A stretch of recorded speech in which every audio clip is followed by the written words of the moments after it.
Salut à toi. Dans cette petite vidéo, laisse-moi te montrer la voix de The Alexis Empire Chronicle. Un nom qui sonne bien Heroic Fantasy, pas vrai? Ça fait maintenant une paire d'années que les adaptations de light novels sont à la mode, et Doki Doki est pas le dernier sur ce créneau, avec des titres comme The Riding of the Shield Hero, Mushoku Tensei, Classroom from Heroes, ou plus récemment Why Nobody Remembers My Words. Cependant, cette fois-ci, excite l'isekai ou la fantasy des titres cités précédemment, avec The Alexis Empire Chronicle, place à une œuvre de guerre en monde imaginaire qui se veut sombre et dur. Non, laisse tomber. À l'origine de cette œuvre, on trouve donc Waga Gyoyu Nifuruyo Tenshi Are Kyushi Shuru Teikoku Kyoryuki. Une série de romans écrite par Awamura Kamitsu, un écrivain également connu au Japon pour le light novel Seiken Tsukai no Kinju Eisho, qui fut lui-même adapté en manga et même en un animé, qui est connu à l'international sous le nom World Break, diffusé en France en 2015 sur Crunchyroll. Illustré par Tamago no Kimi, Waga Gyogu blabla est toujours en cours chez l'éditeur SB Creative, et c'est en 2018 que son adaptation manga a été lancée chez Square Enix. Cette version est signée Sato Yu ou Sato Isamu, dont c'est a priori la toute première série.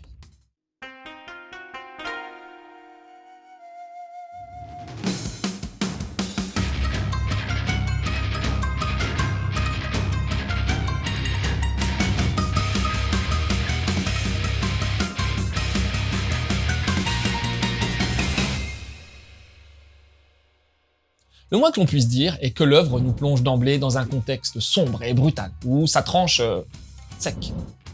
Au sein de l'empire de Cloud, la paisible province d'Alexis, emmenée par sa suzeraine, la vaillante et charismatique Rosalia, est prise dans une bataille contre le royaume ennemi d'Admorph.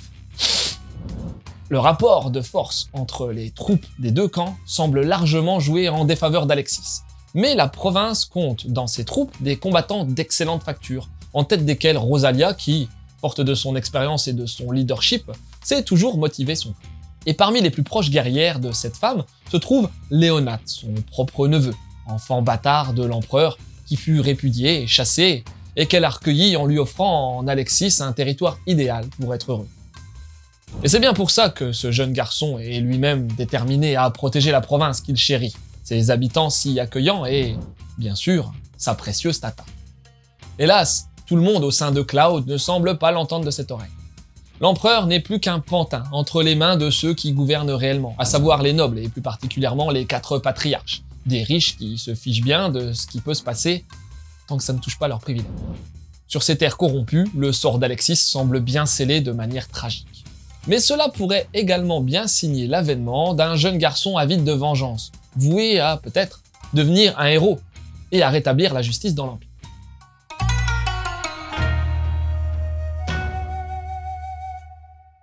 Après des toutes premières pages d'introduction présentant efficacement le récit comme un conte folklorique et héroïque, la légende de Léonate débute donc par un long prologue qui occupe l'essentiel de ce premier tome et qui donne bien le ton en ne faisant pas dans la dentelle. Dans les faits, aucune surprise quant au déroulement de cette bataille, aisément expliqué dès le synopsis en 4e de couverture, difficile de faire autrement, et donc rien d'étonnant non plus dans les événements les plus marquants autour du sort d'Alexis et de certains personnages.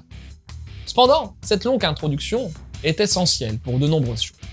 Nous présenter le contexte principal autour du conflit Cloud-Admorph et de la place d'Alexis là-dedans.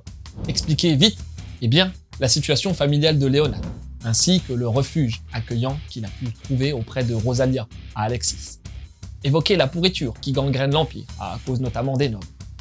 Et tout ceci se fait donc dans la violence et le sang de la guerre.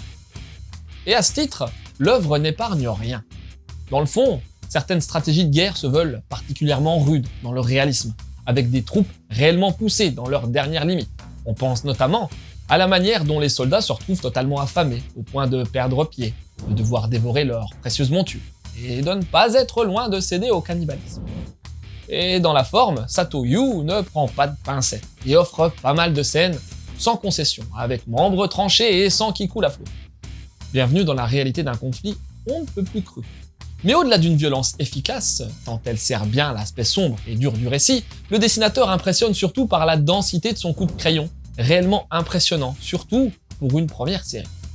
Dans un monde que l'on imagine volontiers inspiré d'une Europe médiévale, fictive, influencée par l'Antiquité, au vu du nom de certains dieux, Arès, Athéna, de l'architecture des bâtiments et des armures, Saito livre des designs denses, mention spéciale à Rosalia, en vieille badass cicatrisée, qui s'intègre parfaitement et avec clarté dans des décors omniprésents et eux aussi très riches, pour un résultat en immersion totale.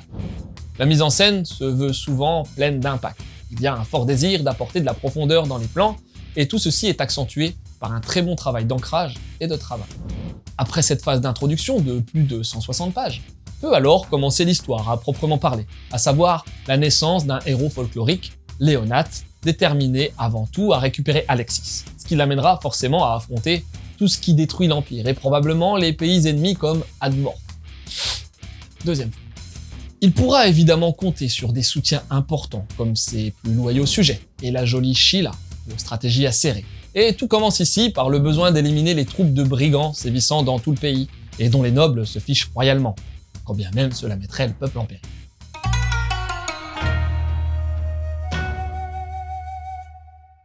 Mais c'est peut-être principalement là qu'arrive la première limite de l'œuvre, dès lors que l'on découvre, dans la principale troupe de brigands présentée ici, de la bonne grosse caricature de monsieur très violent et très ingrat physiquement.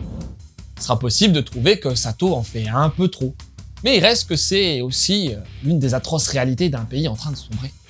On pourra aussi se demander pourquoi tout le monde est en armure pendant la guerre, sauf Sheila, qui est, elle aussi, exposée, mais qui se promène malgré tout en gros décolleté. Petit détail qui flattera l'œil des uns, mais agacera peut-être vaguement les autres. Au bout du compte, il y a forcément peu de surprises dans cet épais premier volume de plus de 230 pages, qui fait essentiellement office de prologue.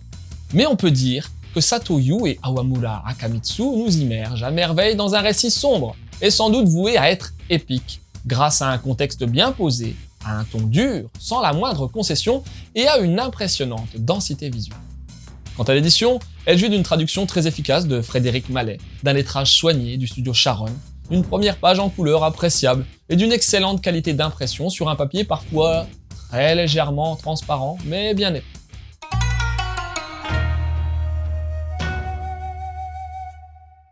Dans le même délire, tu peux penser à Berserk, un titre ô combien culte chez nous, qui serait peut-être temps de faire en mangado, tu crois pas?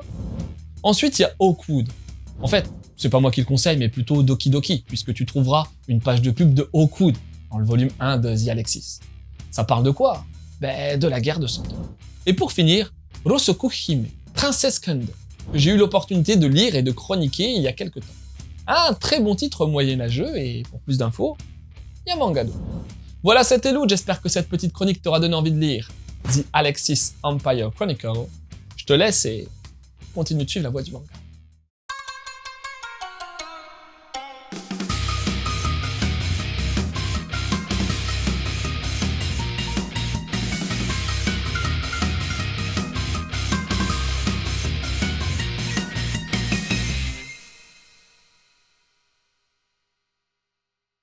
Chronique.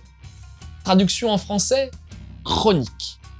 Définition, récit dans lequel les faits sont enregistrés dans l'ordre chronologique. Bref, une histoire.